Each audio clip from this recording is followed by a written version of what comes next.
What's up, everybody? Welcome to the Sansom Sports Media Podcast. We're your hosts, Hunter and Michael, coming at you live on the 24th of January. Welcome to the snowpocalypse for three-fourths of the country, and I don't mean to make lighthearted of that by any stretch, but that's kind of where we're at. We're going to get like a foot and a half of snow here in Cincinnati. Mike, I know you're probably used to that up in Chicago, but that's still pretty significant amount of snow, especially for a lot of the southern states. Yeah, when it's really cold, like it was yesterday, and then we're expected to get a few inches of snow tomorrow. It's not a fun combination. Yeah. Yes, and between that, and I mean, at least people in Chicago know how to drive. Once you start getting down, trust me, when you start getting down here, nobody knows how to drive in the snow. Come up here for a week, and we'll see how you feel about that. Fair enough. Fair enough. I'll leave it at that. Wanted to come today and kind of a shorter, not short episode, but a more direct episode where we're going to talk about Birth Watch and kind of just where teams stand in the areas of getting bids. Right now, I have a lot more locks than I think Mike is going to have here in a second, but pulled my graphic up. Mike, what stands out to you just from the get-go? Well, first off, Nebraska, Michigan, Arizona, UConn, I've locked myself. That's pretty standard, pretty easy. You can make a case. Those are your 4 number 1 seeds right now. They all, I think, have at least 18 wins and plenty of quality wins in there. Yeah. And none of them are going to lose the remaining games the rest of the way. Yeah. Duke, I mean, there's still enough landmines, but I don't have an issue with it. I mean, I'd be very surprised if Duke doesn't end up being locked within the next few days anyway. Another win probably in their next game will do it for them. Yeah.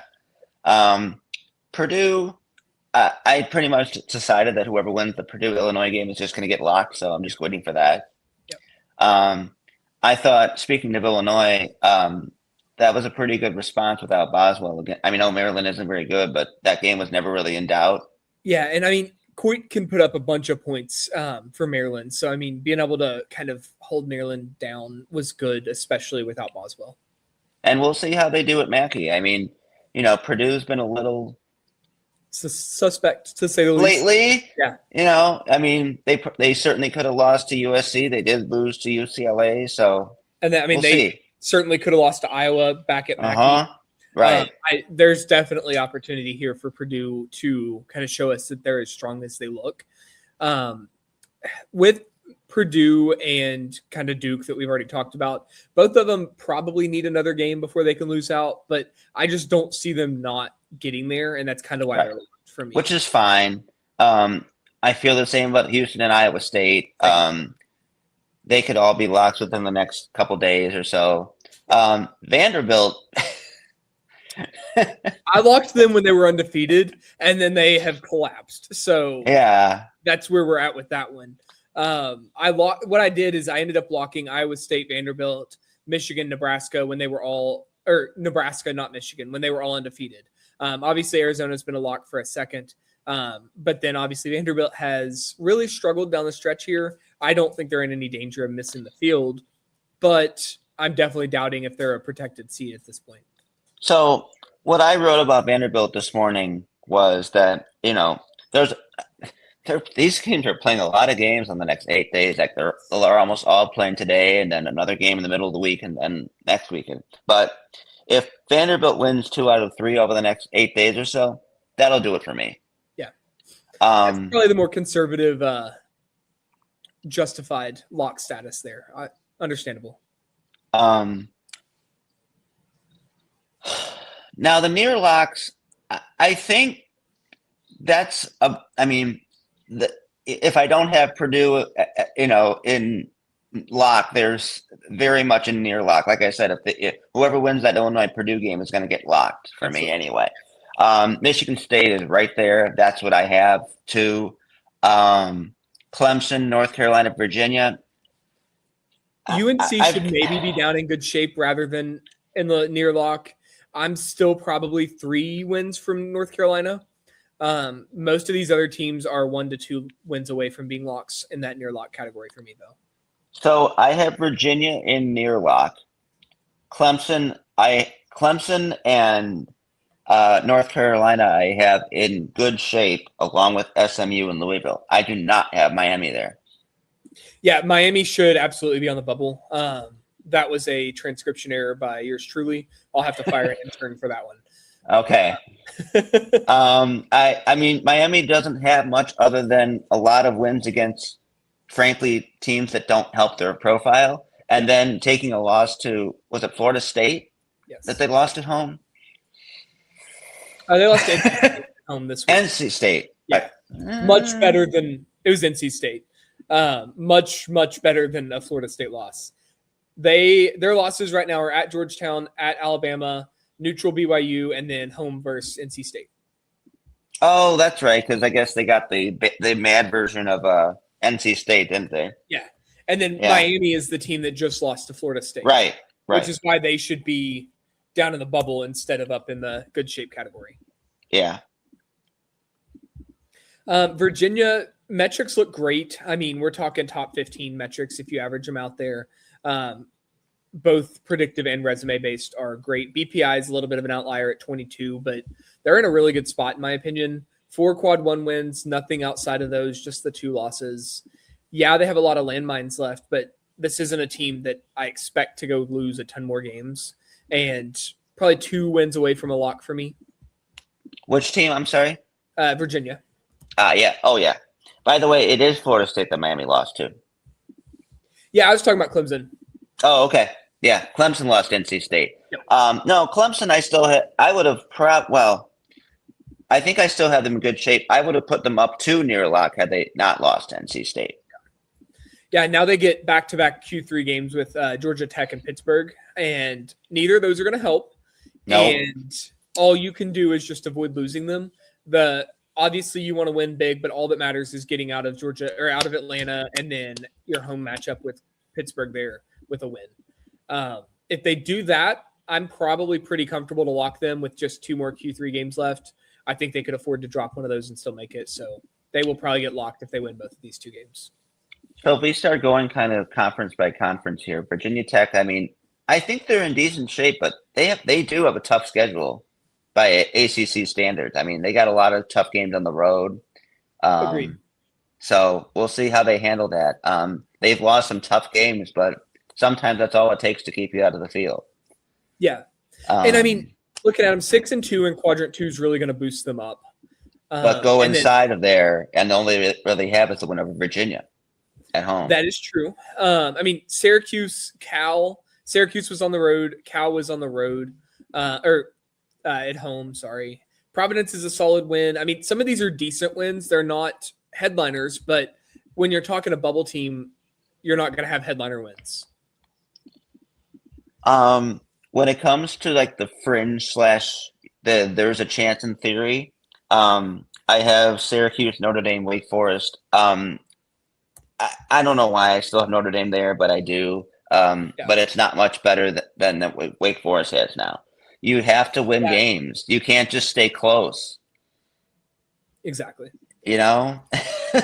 Looking at Wake, I mean, metrics solidly up in the upper 50s for predictives, or maybe even the upper 60s, sorry. And then clearly in the 70s for resume. You've got 20 spots on both sides to make up. And 0-5 in quadrant 1 with 3 quadrant 2 losses is tough to overcome. Mm-hmm. Wanted to touch on Stanford a little bit before. I know I'm moving back up a little bit, but have obviously taken some losses. I mean, you've got the UNLV, the Seattle, the Notre Dame losses there. But you've got the wins over Louisville, North Carolina, at Virginia Tech. Like those 3 wins right there are enough to put you in. Plus, they own the only win over St. Louis right now, which I don't know if you watched St. Louis yesterday. That is a good team. Yeah. However, for Stanford, they had some injury issues this week. Starting forward, I think it's O'Connor. I'm going to mispronounce his name. Is now out for the year. I have a hard time seeing Stanford make it unless they really prove me wrong with him out. You can lose to Duke at home. You can't lose 80-50. Correct. Same thing, and we're going to talk about Cincinnati in the Big 12 in a second ago, but they did the same thing with Arizona. You just can't have those massive losses like that. Yeah. Last team I wanted to touch on out of the ACC was California. Feel like they've just kind of lurked behind the scenes all year. I just don't see it. Unfortunately, not much on this resume, if we're being honest. But yeah, they do they still have some opportunities. They will have 1, 2, 3 more quadrant 1 games at a minimum. Clemson's right on the edge of being quadrant 1 at home. So there's opportunity. That UCLA win doesn't seem to look bad at this point, but there's just not much on the schedule. That North Carolina win, though, might help propel them up towards the bubble again.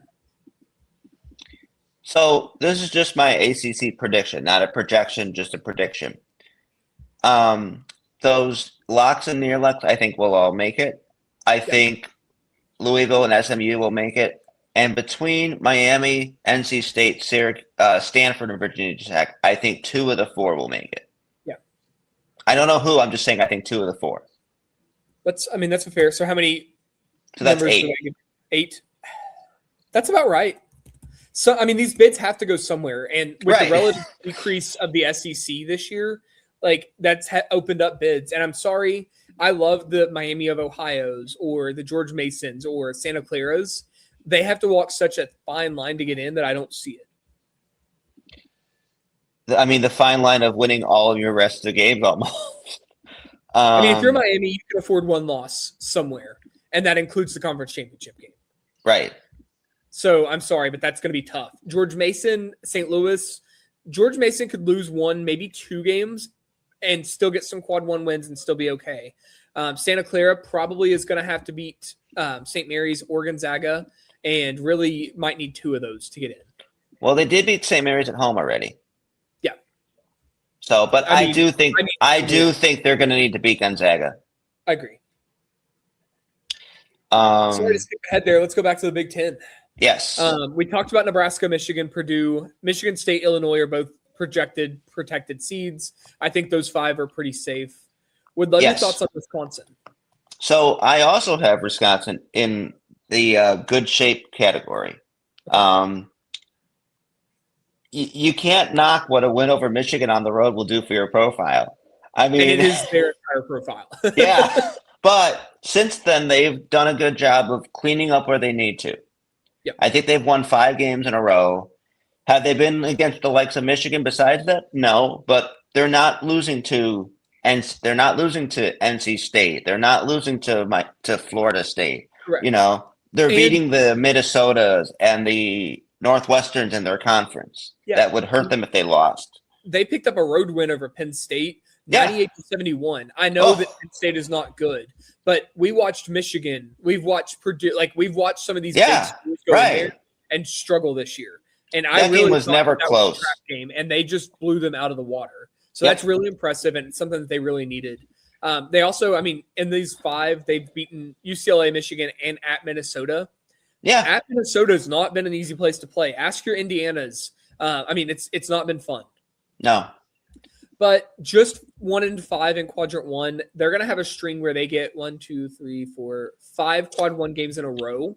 They need 2 of those probably to be in a really good spot. However, I think they can get there with just another quad 1 win, but they're going to be kind of interesting to lock.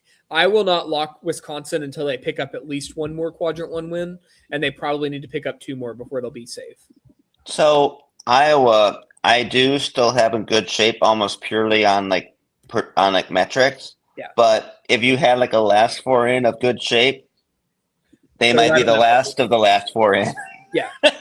So I moved them down this week. They were in good shape for me. I moved them down to the bubble again. And I don't blame you for that. They only beat Rutgers by 6 at home. I know. And I'm sorry, but that's scary. Pretty. They get this weekend off, and then they get UCLA. They're at Oregon, at Washington. Those next 3 are going to kind of tell us if this is a bubble team or if this is a single-digit seed, I think.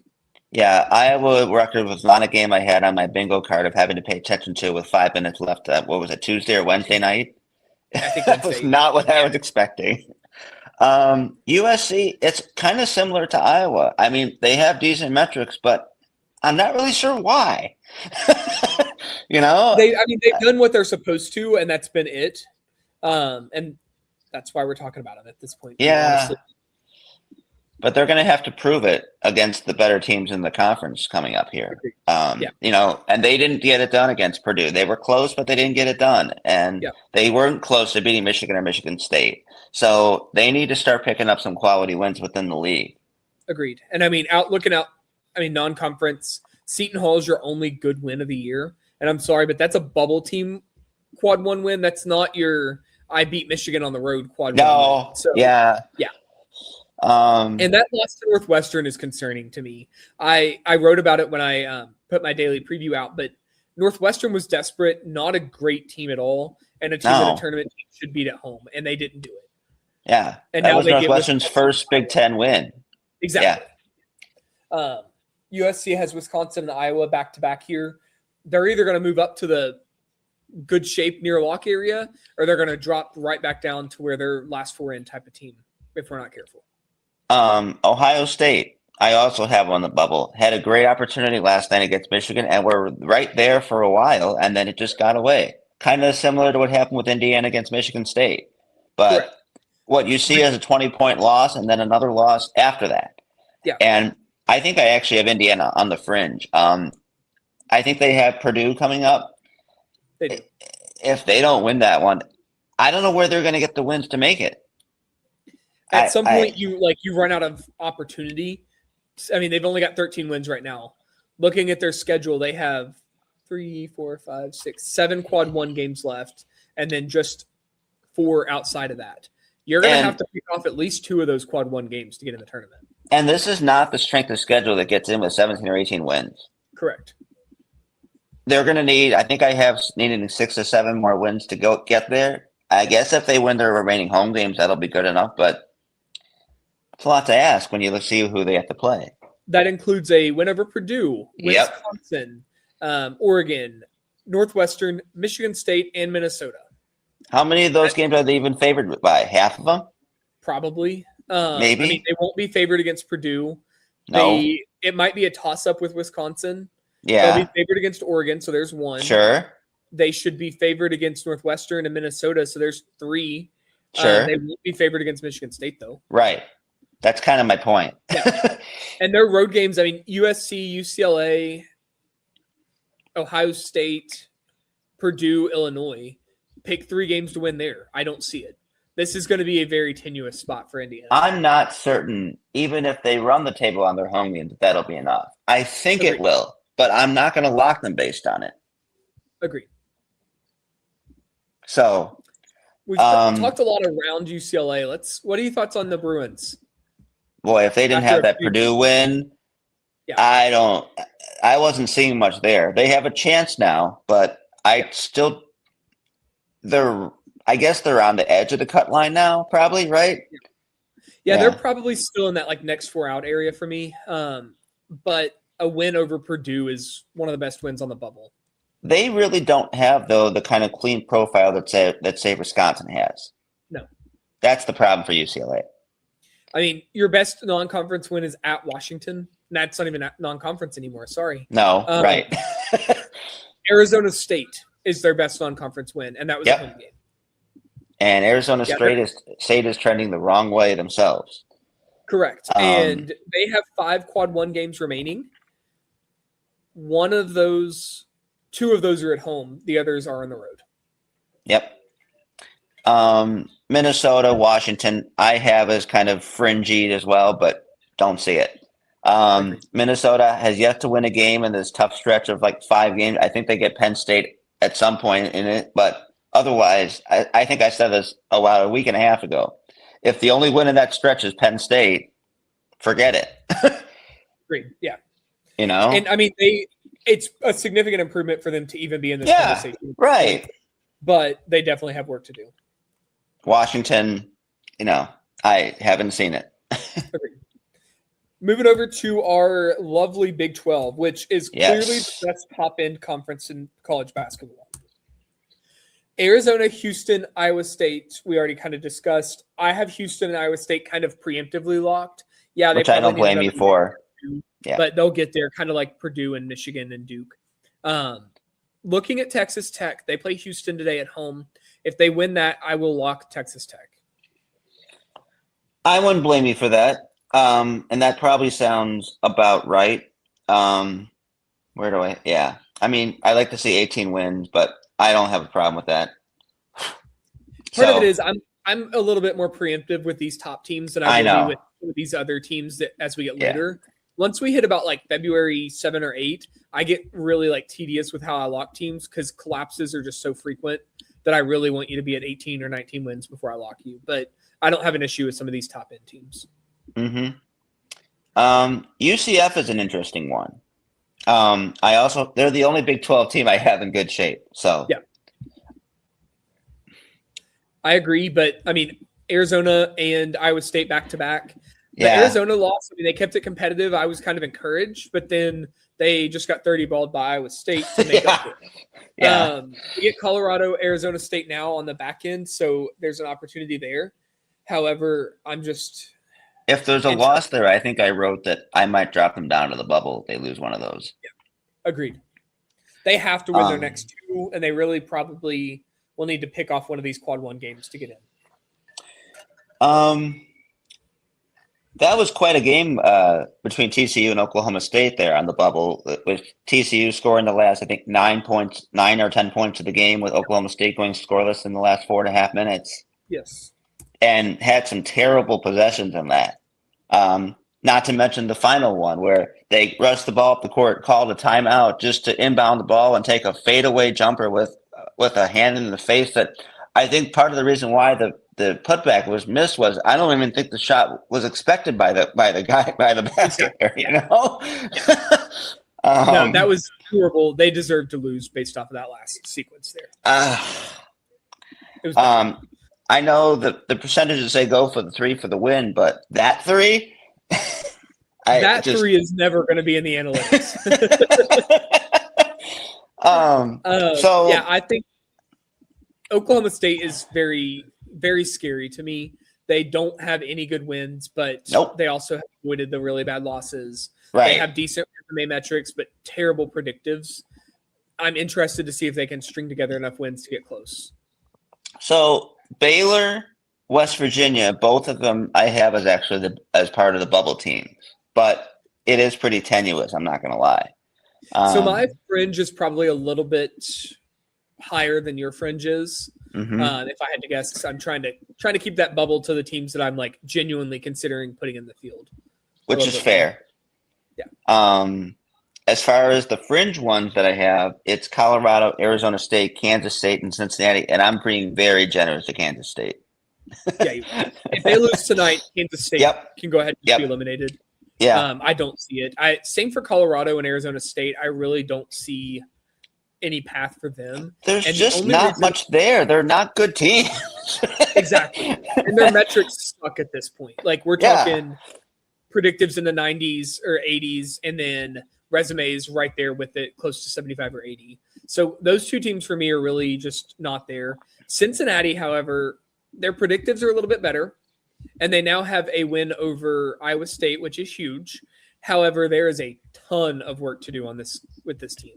What hurt Cincinnati is that, I mean, they competed with Arizona for a long time in that game, and then basically Arizona scored like the last 15, 20 points of the game, and they made it look a lot worse, but that's the end result, and that's how the analytics look at it.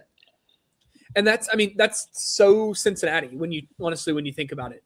UCF, West Virginia, Houston, all three of those games, they had a chance to win with less than 4 or 5 minutes left and lost all three of them. Arizona, they faded at the end. Eastern Michigan, when they lost to them, they faded in the end. Like that's just what Wes Miller's teams do, unfortunately. 40-minute games, you know? If it was a 35-minute game, Cincinnati's probably like a 3 seed right now. Yeah. Because they'd have wins over Houston, UCF, West Virginia. Correct. They would have had a close loss to Arizona. They would have beaten Xavier. Like there would just be so many different things. But with that being said, lots to come on them. They got a lot of work to do. Moving to our Big East. What are your thoughts? Oh, yes. Over under 4.5 bids. Fortunately, with the Big East, not a lot of teams to talk about. So I expect UConn, Villanova, St. John's to make it. So that's 3. Agreed. I'm going to say under. I think one of Butler, Seton Hall, Creighton makes it. Just I one. think, yeah. I think Creighton has missed too many opportunities. Maybe, I mean, they have a good strength of schedule. They just haven't won the games for the most part. 1-5 in quadrant 1. But what's more telling to me is 2-2 in quad 2, and then 4-1 in quadrant 3. Yeah. And that one quad 3 loss, other than St. John's, who's in a different stratosphere right now compared to Creighton, nobody has a quad 3 loss. I think Butler's probably in the best position of the 3 bubble teams, and it's come across quickly. It hasn't been a very pretty week against DePaul and who did they play last? Marquette, but they won the games, and sometimes that's all that matters. Exactly. Yep.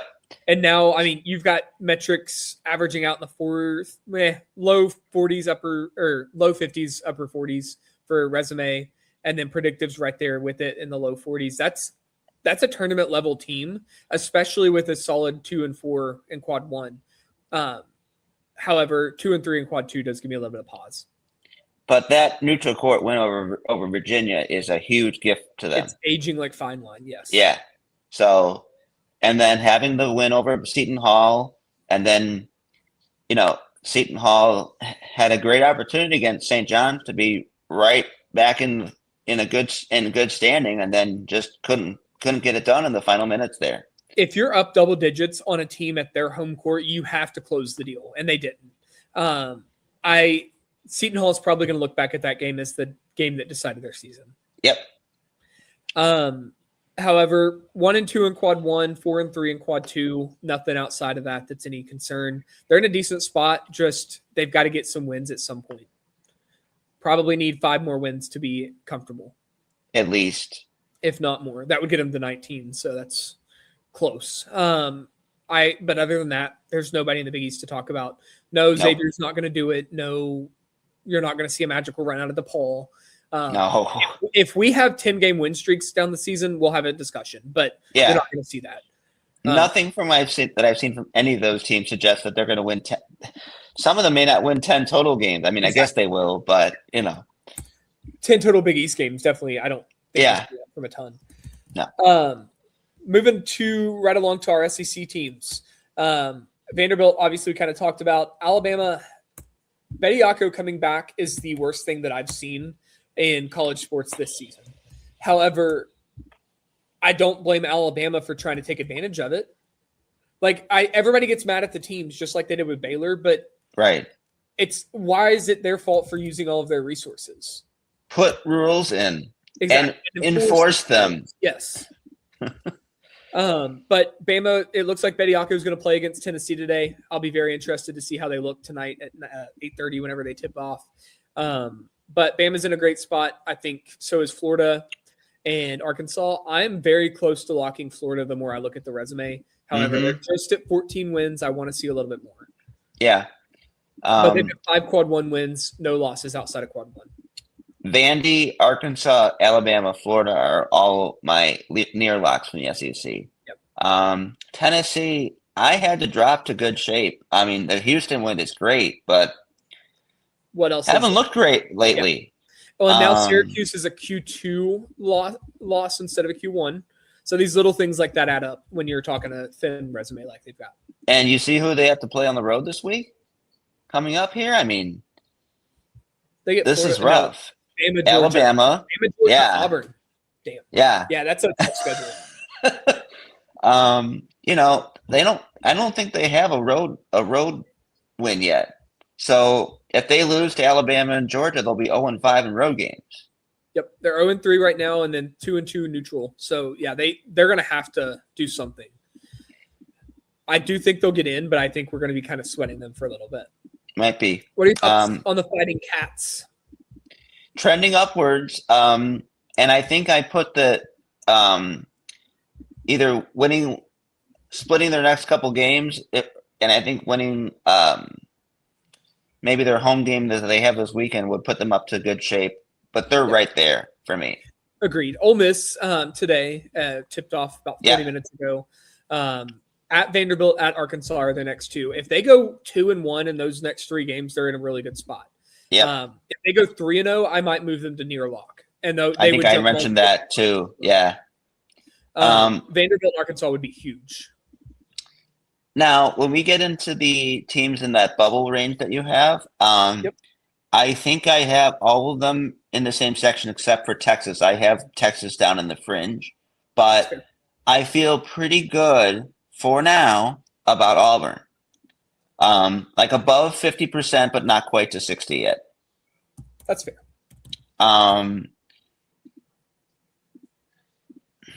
A&M seems to be in a pretty good spot.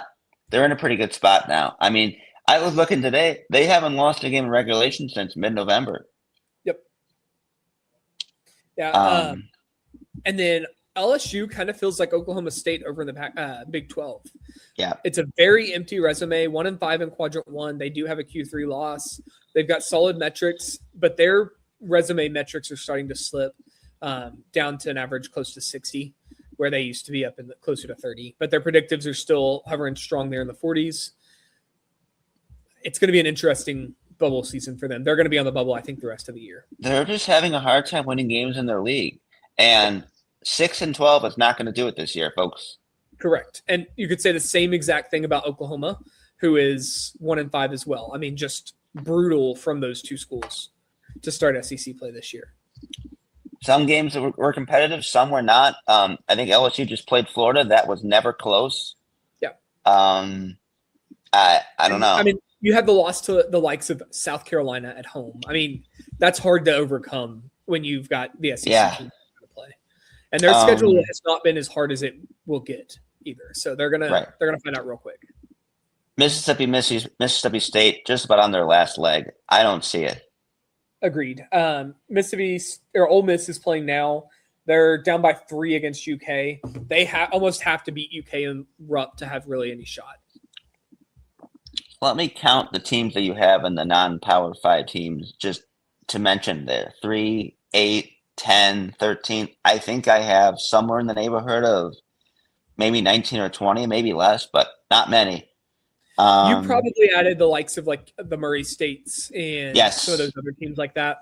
To not get their hopes up, have pulled them off the sheet for now. I don't blame you. And it's more just I don't want Murray State fans getting hopeful or whatever, insert whichever mid-major getting hopeful. I think these are your teams that have a real shot. Nevada, you could probably have on this page as well that I don't. Which I do. That's one of the ones that I have. That's something I need to add them in to the there's a chance in theory situation. I actually don't have FAU on there, which I think that's the logo for the Owls, right? Yep, yeah, it is. Yeah, sorry, I don't have them, but I thought about it. I guess I just don't know that I want to add another team whose resume metrics are in the high 80s, you know? I wanted to give some good, balance of mid-majors here, but I don't see it for either FAU or USF. I think Liberty's probably in the same boat. They had opportunities and just got beat by tournament-level teams. Santa Clara, like we mentioned, beats Gonzaga. If you do want a fun team to put in there's a chance in theory or fringe category, you could put Akron in there. Man, they were dominant this past week on the road against Buffalo and Ohio. I mean, those games were not close, and those are not easy places to play. Exactly. Like Buffalo just about beat Miami of Ohio at Miami. And then you go up there and just absolutely blow the doors off of them. It was impressive. I mean, it was like 40-18 against Ohio in the first half yesterday. I was expecting to have to watch that game, and no, it wasn't ever close. I don't think Akron can get there. The only team that really has a shot, I think, in the MAC is Miami. Akron actually reminds me a little bit a couple of years ago, maybe 2 or 3 years ago, going through the league through most of the season. I think Eastern Washington was like undefeated in the Big Sky, and then you had Montana State that you could clearly tell was a really, really good team. And by the end, they ended up winning the automatic bid in the conference tournament. I could see something like that happening in the MAC. I think the only path that they have to get to bids is that exact scenario playing out. Akron beating Miami to go to the dance, and then Miami getting in from that standpoint. Right. I agree. And Akron looks pretty dangerous now. I mean, I saw them play in person. They took Miami to the wire. Yep.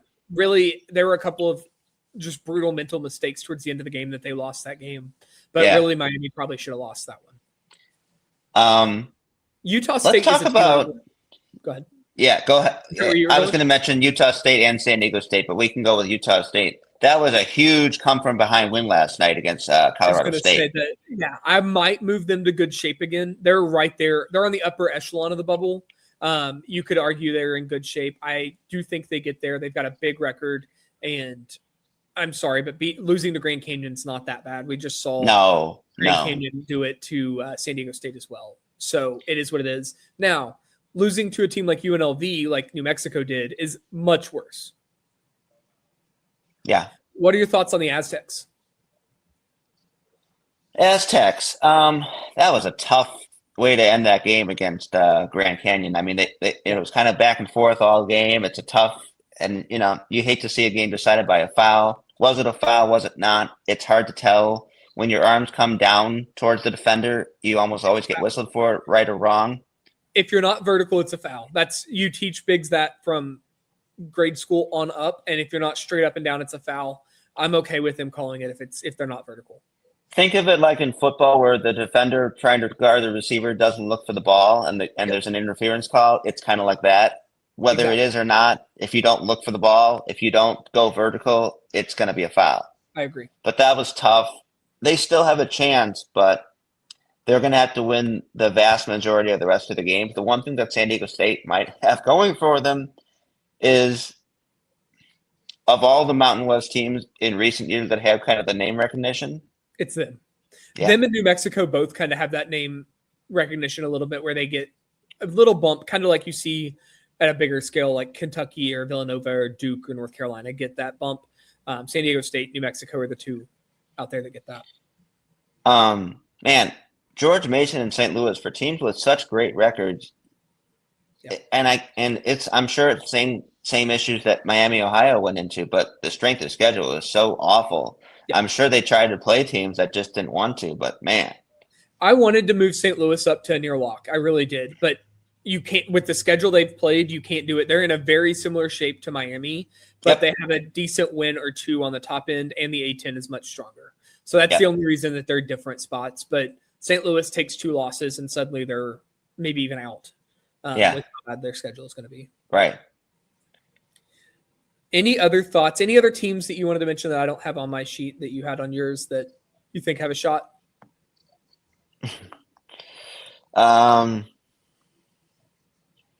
for what it's worth, I do have at least Xavier, Tulsa on the page, but I don't love their chances. Dayton is still barely there. I don't love it. But we are talking having to win like the rest of the games pretty much at this point. Same with Yale. Same with the Belmonts and the Murray States. Same with Boise State. Same with Grand Canyon. It's a lot of that. Agreed. I think Grand Canyon, of the teams you just mentioned, Grand Canyon might have the real shot out of the group. But a lot of those other teams, I'm not on Boise. I don't think Belmont or Murray get there. It's just too tough for those mid-majors to get good wins. I actually have Santa Clara and St. Mary's in the same section in bubble, for whatever it's worth. That's fair. I think St. Mary's, what was on their non-conference? What were their wins? Well, that's kind of the problem. Not much. I think they have Virginia Tech. I think they had Tech, and then they had Boise as well. So that's why I bumped. No, they lost to them. Oh. Checks out. Yeah, you could make the argument St. Mary's should definitely be in the bubble instead of good shape. I think St. Mary's gets there because, like we talked about with the Mountain West teams, they do get some brand recognition. And I think Santa Clara doesn't get that bump. But So St. Mary's has the Virginia Tech win by 11. That is the best win. And then it's Wichita State, San Francisco, Davidson is the next best wins. I knew they had a state in there somewhere, so that makes sense. Yeah, those aren't going to get you into the tournament alone. They might need to beat Gonzaga to get there. Predictive metrics, all in the 30s. Resume-based metrics, KPI 22. They're the ones that love them the most. Strength of record wins above bubble, 38 and 33. That's much more in line with a bubble team than it is a good shape team. Agreed. Yeah. As I redo my bracket tomorrow, they might just fall down regardless of what they do tonight. I think I have one team that has resume-based metrics in the 30s in good shape, and it's Tennessee. That's with the win over Houston. Yeah. And then you've got that marquee, that huge win on the back end. Absolutely. Yeah. And I think they beat Louisville too. So those are the only things, and I wrote about that today. Those are the only reasons I have them in good shape. That's fair. Moving along here, we are going to switch gears just a little bit. We're going to talk some questions, but guys, make sure you like, subscribe, follow all of this. I mean, we want to make this just as good as possible for you guys. And that's why you'll always see us putting out questions, asking for questions and stuff like that. But a Nebraska fan asked, honest seeding of Nebraska with realistic March expectations. They said that they see a 3 seed and getting to at least the Elite 8. I think this is the year Nebraska wins a tournament game. However, Elite 8 is a tough ask for really any team outside of the 1 seeds. I think they can get better than a 3 seed. I think they have a chance at a 2 seed. Maybe, I mean, they're probably a 1 seed at the moment. They are very close to a 1 seed for sure. I right now obviously don't have them as a 1, but part of that is I'm projecting out still a little bit, relying on those predictive metrics, which aren't bad. But for a 1 seed, having Ken Palm at 12, BPI 19, T rank of 15, just a little too low for me to have them up there at a 1. But You're undefeated. A 1 seed is definitely in the cards. That game on Tuesday night at Michigan, and then you follow that up next Sunday with Illinois. You win all 3 of these next 3 games, and you're the 1 overall seed pretty quickly. The only issue with Nebraska is sometimes they go through stretches where they can't score and stretches where they can't stop the other team. Correct. And that's why some of their games have been closer with teams that probably shouldn't have been than you'd expect. There is no reason they should have beaten Ohio State when they played in Columbus. I was there for that. They played terribly and just found a way to win. Sorry, I didn't mean to. And that was one of the games I was watching them play too. What you worry about is that's the kind of team that lets pick your team from the Sun Belt or whatever hang around in the first round of the game and end up getting upset. Yeah. So they need to shore up their offensive and defensive productivity throughout the game. Yeah. And then I might change my tune a little bit. But great season so far. Yeah. You know? Right now, I think if you were to stop the season today, they're probably 4th or 5th overall seed. Yeah. Right there floating at the 1 line. So seed ceiling's a 1. I probably am going to say they get a 3 or a 4 because you're not going to beat Michigan, Illinois, Purdue, Iowa at Iowa, USC, UCLA, Iowa again. Like those are a lot of games to go through with winning all of them. So I expect them to take a loss or 2 and be in a good spot. I do think they could get to the Elite 8, but I also could see them, like Mike said, losing in the first round. It is not hard to see something like what just happened with Vanderbilt, where you're 16-0 and then all of a sudden you're 16-3. Exactly. It is not hard to see them potentially, I don't know, going 0-3 playing Minnesota, Michigan, Illinois. It is not out of the question. Yeah. Especially with Minnesota, Michigan on the road. Exactly. And at Minnesota, ask Iowa, ask your Indiana. We've talked about it a couple of times now. It's not an easy place to go win at. Right. But yeah, I think you're in a great spot in Nebraska. Just enjoy the ride at this point is what I tell my Nebraska fans. Right. And then our final kind of as we close, guys, as we start looking at the path for you to get a lock and the path for you to get into the tournament, conference tournament games do not matter. And I will not be projecting them, they're going to go need to win 2 games in the tournament to get in. That's just not how the world works here, and we see it every year. So I did want to call that out as we kind of close. Cole Reagan Stan had kind of tweeted that at us as well. So I wanted to make sure I threw that in there because I do completely agree.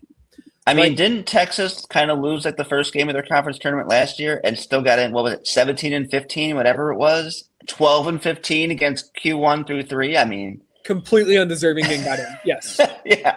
Correct. So, that's why I try to put it like the amount of wins I think a team needs before the conference tournament to make it. Agreed.